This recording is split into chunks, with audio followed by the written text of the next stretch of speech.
Calling out all you international people from 1958 up into the 70s. Carter used this pump for those engines. 266 to 392s.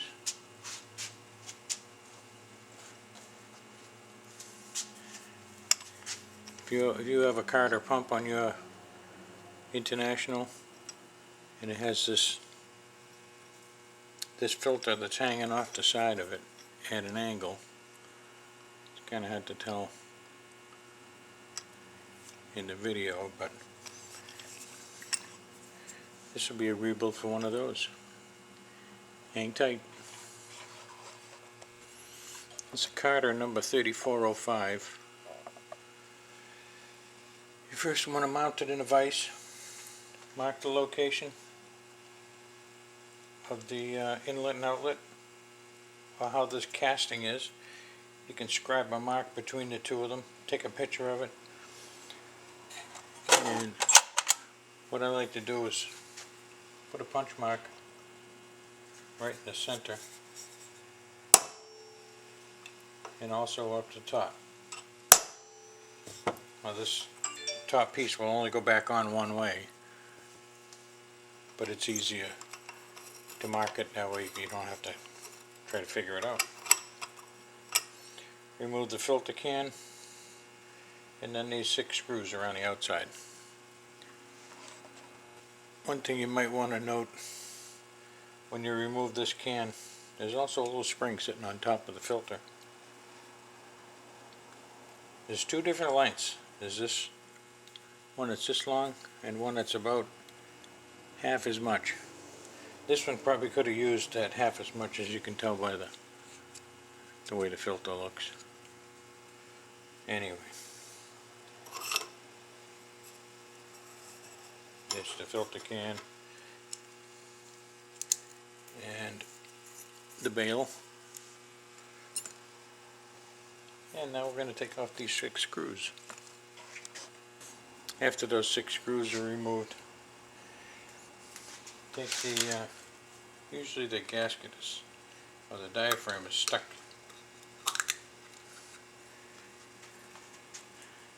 This gives you access. These 2 screws have to come out so that you can get the 2 valves out.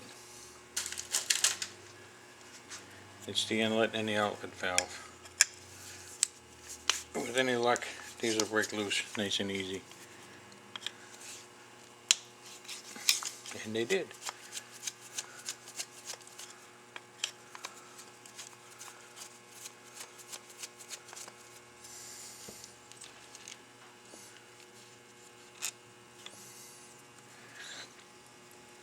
Now these 2 are going to be stuck together also. So rather than hammer on it and possibly break this in this section here, which can be easy to do, we get a putty knife, put it where the where that diaphragm is,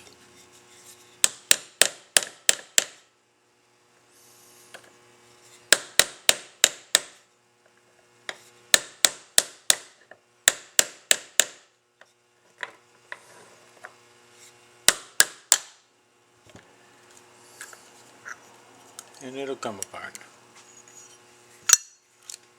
Here's your pulsator diaphragm. Now I'm going to be glass beading this. I don't have to, but I put these screws back in here. It keeps the glass from going in these holes, and it makes it a bear to try to screw the thing back in again. Now you want to remove these valves. Don't skip this. That little spot right in the center. Take an 1/8 inch punch, put it in the center, and just tap. It'll come out. Here's the old valves. You're going to get new ones in the kit.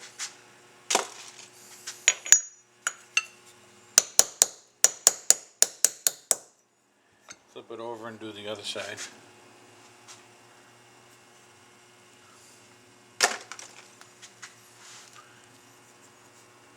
There's the seat, and there's the seat for the other valve.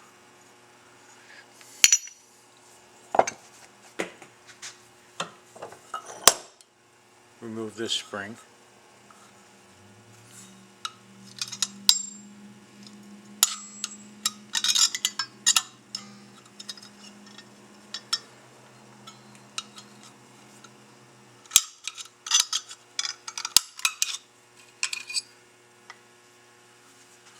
Sometimes, right down inside of there, where that pin is, there's a little clip that goes around it that holds it in. But there's not one on this one, so we don't have to worry about it. Put it back in the vise. And we want to remove this plug. Well, you got to take that little piece of casting off, and you can slide the pin out. But I think this is going to be it's not going to be an easy one. A good sharp chisel.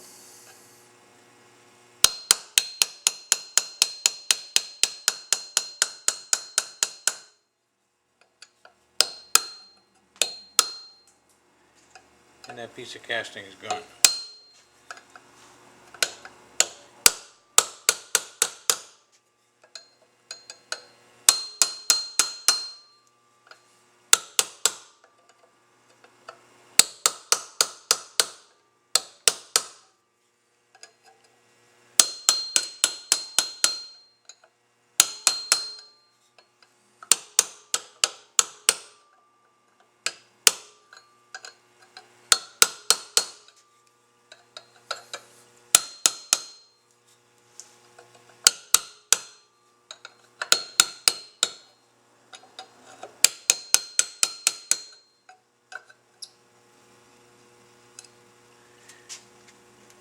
They can be miserable sometimes, but they'll come out. Just keep at it. If it doesn't, you might have to do what I'm probably going to have to do with this. Let's try it first. Grab the pin, and it ain't going to move. What we do is we drill through this side and drive it out.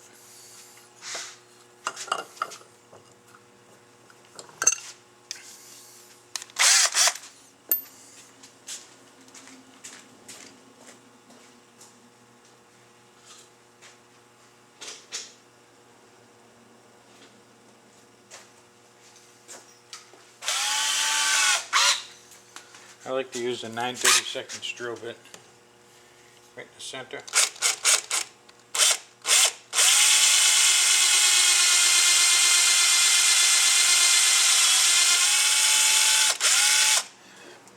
You know you'll be through when the drill stops, because it's a hardened pin,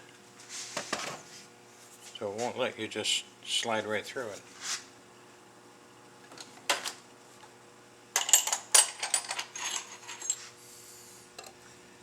Just knock it down.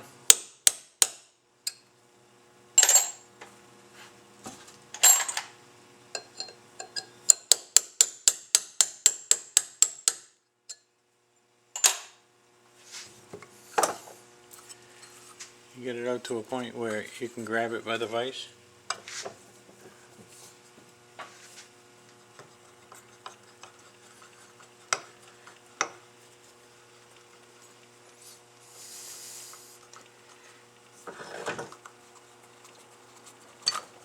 There's a little bit of WD-40 or some kind of rust breaker will take care of it.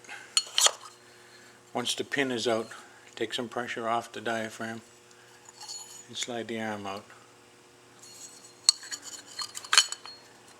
and the diaphragm assembly comes out. What you're doing is unhooking it off of here.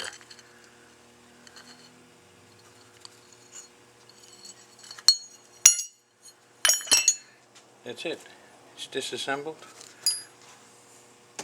We're heading for the glass beading tank. We'll be back shortly. Now that everything's all cleaned up, all the surfaces are nice and flat, most important.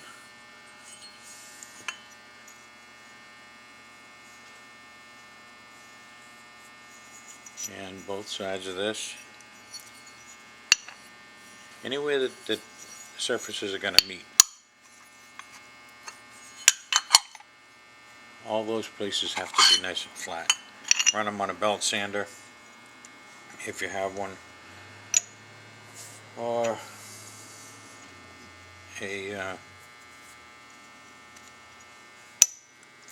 get a big piece of sandpaper, put it on a piece of glass.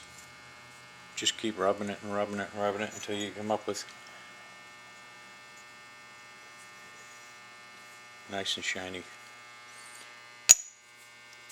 Okay, the valves. Our valves, very easy to assemble. Don't skip this. A lot of people do. Comes with a rivet and a spring and a plate. The spring goes on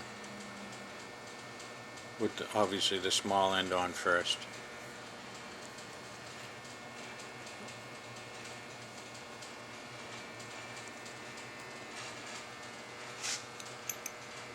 Line it up with that hole.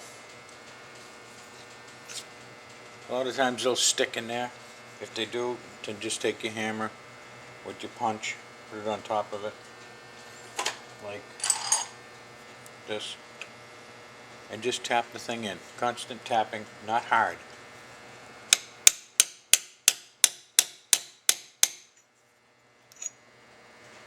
And that's how far through you want it to come. About a 1/16 of an inch. 1/8 of an inch is fine. Don't push it down all the way, because it'll lock it in there and the valve won't open.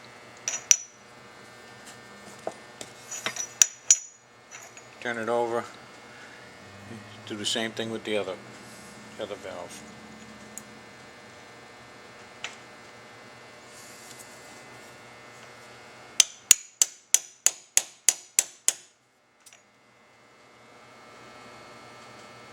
And that can stand to go through a little more. That's fine. Now you want to put a pulsator diaphragm on it.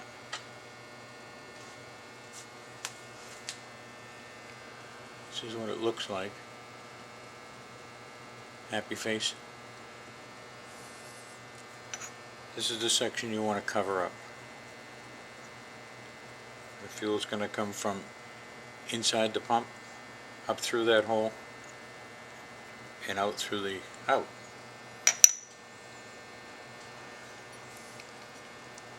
Find your reference marks, and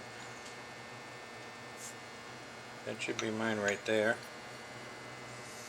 and there's the other line right there. Just line them up.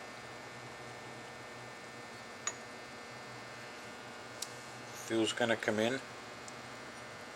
into this hole, into this area, and go down through there into the pump body where the diaphragm is.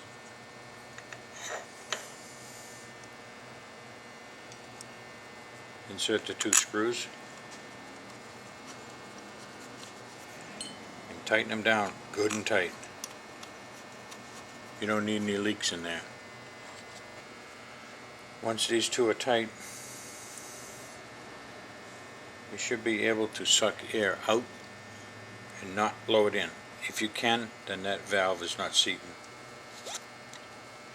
That's perfect. You can install the gasket and the filter, the bowl and the bail, and then you'll be ready to test the inlet. Now in the kit you should get a gasket that looks like this, or it could be either rubber or cork. Set it down in there, set the filter on top of it. Now remember, I'm going to use this shorter one of these, otherwise it'll crush that filter. If you had to, you could, if you have the long one, you can snip this, but we're going to use a short one, only because we have it.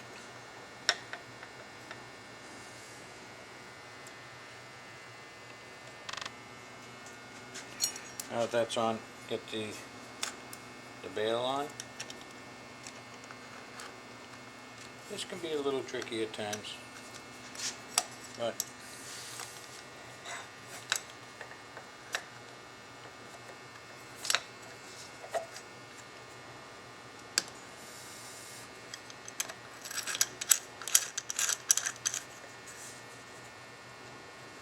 snug it down. Again, we don't we don't want any leaks. Now you should be able to blow air in through the inlet, but not suck air out. Like that. Perfect. Time for the body. Here's your old diaphragm.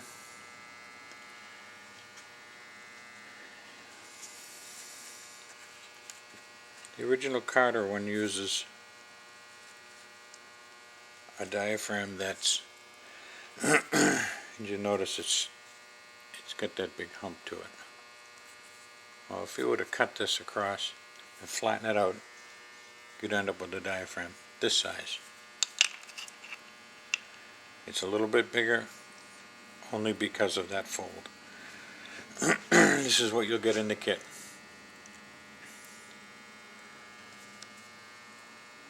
Place it on top. Put pressure on it. Slide the arm in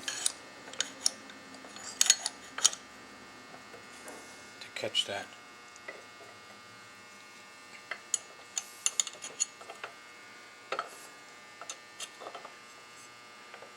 Take some pressure off it. Move the arm around to the pin slides right straight in. Push it the rest of the way. Install the soft plug. Install the spring.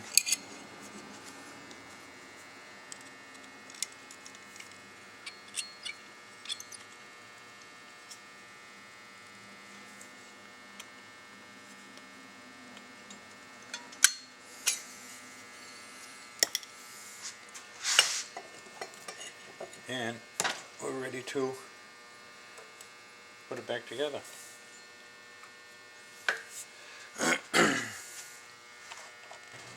Here's something I wanted to show you that would help explain the why the diaphragm's a little bit bigger.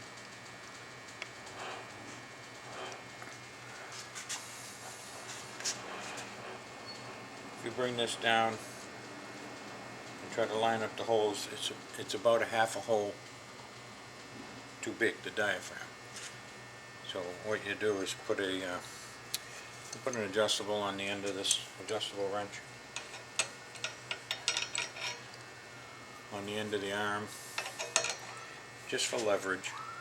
Pull it up and you'll see what happens to the diaphragm as it goes down inside. Everything lines up fine now. Once it goes down in like that, that's the time to start putting these screws through. What we do is we'll get two of the screws lined up first. It's my big arm in the way.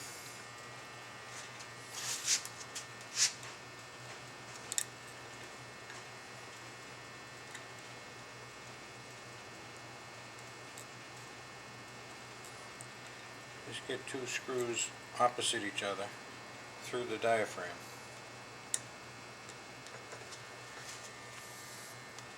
And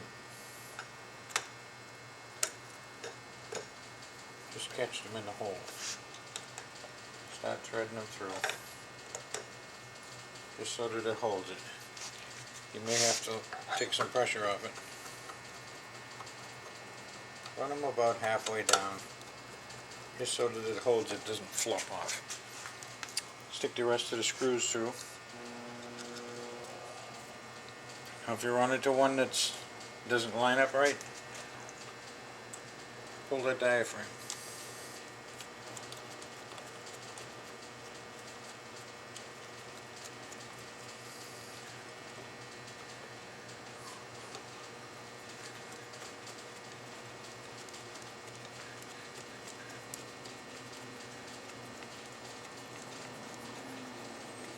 Just keep trying it, it'll catch.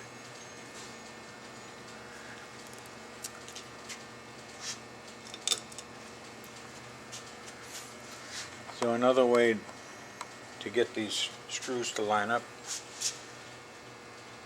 is take a popsicle stick. I happen to use a little small screwdriver. Just go in the side and just line it up. Move the diaphragm aside. Just go easy with it. Using a popsicle stick is a lot better because you don't run the risk of puncturing anything. Although I've never punctured the diaphragm using my little screwdriver. I don't use it this way, I do it sideways. Okay, once these are all caught and run about halfway down, now take your adjustable wrench on your arm, pull it all the way up till it stops. Now tighten down. Get forward the screws tight, and then you can release the arm. What you want to watch for is that the diaphragm doesn't fold over on itself.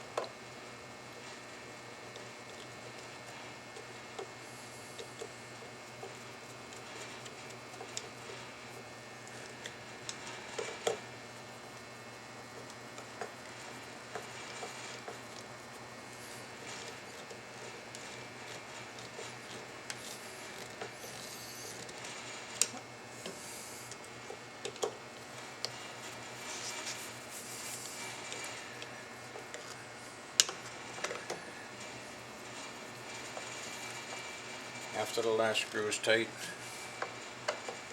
I like to make one last little pass around.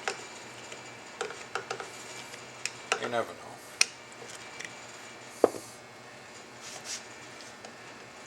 And there's a little bit of free play in the arm, which is fine. It's supposed to. Hold your thumb or your finger over the inlet. Try to pull it up. And you'll feel resistance, so you'll feel it trying to pull you in. You can hear it. While it's up, close off the outlet.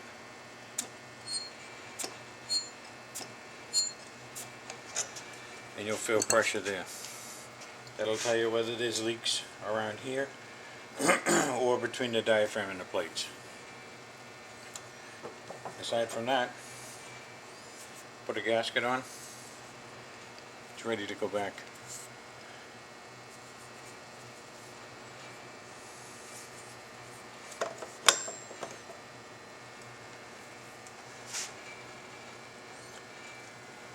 Any questions, put them in this space below.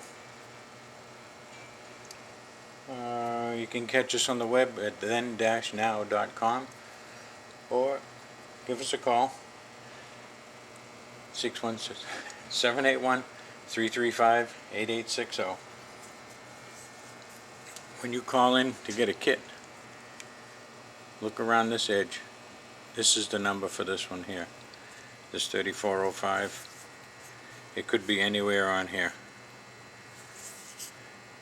This number here also helps, but it won't. What it will do is it'll lead me to this body. This number will lead to the whole entire kit.